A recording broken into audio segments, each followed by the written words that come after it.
So I've been sharing on here about pattern disruption and how I learn every day about ways that I can disrupt my own patterns.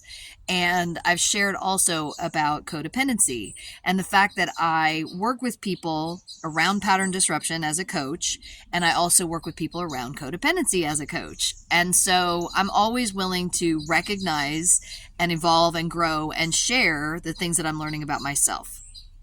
So here's what I've learned about myself. Just recently, in the past few days, I've been processing a lot around how I give my energy away. Of course, I've been processing that for 25 years since I started my Coda work. But the way that I have figured out over the past 5 years or so is that I give away my comfort for other people's comfort. The layers that are there around that are incredible. So the thing that I just recently figured out in the last couple of days, within the last 24 hours really, is that because I'm really good at holding energy, holding space, holding presence while other people process things, and I'm always the person that can hold on to the train of thought when somebody changes their train of thought and then wants to come back to that for their first thought. I'm like, you were saying blah, blah, blah. And so I'm paying attention to what they were saying, and then they shift gears. I pay attention to what they're saying now, and then I can help them get back to the first thought. And it's just been easy for me to hold space for that kind of energy, but I do it for everyone. So the one point is that when it comes to holding space for other people, I often put aside or set to the back burner the things that I need to focus on. So if I'm having a conversation with somebody and we get to a really nice conclusion, and then that person says, oh, I want to share one more thing, but I don't have time to discuss it right now. I just want to share it. There's an assumption there that I'm going to hold space for that thing, that I'm going to remember for them what they wanted to talk to me about the next time we get together. The issue with that is that when somebody shares that piece of information, I might want to say something like, oh, I see what you're saying, and blah. And they'll go, I don't have time for that right now. I just wanted to tell you what I want to talk about next time.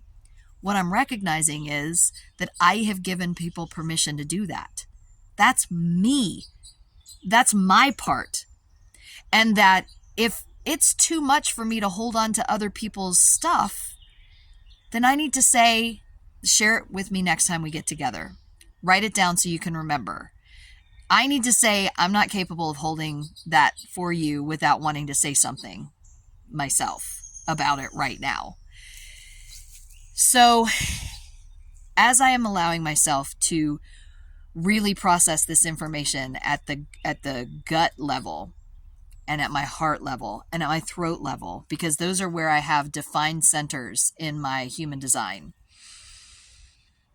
I'm giving myself permission to be very clear about the kinds of boundaries I need to be able to set with other people. The main thing being, I'm not the receiver, the receptacle, the holder, the gatherer, the container for everyone else's process.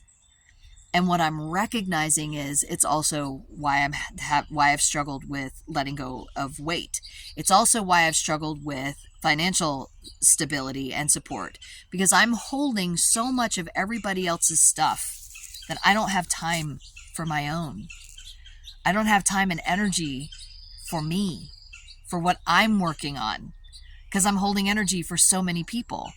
Being an empath, being highly sensitive, being codependent, all of those things combined can look so many different ways.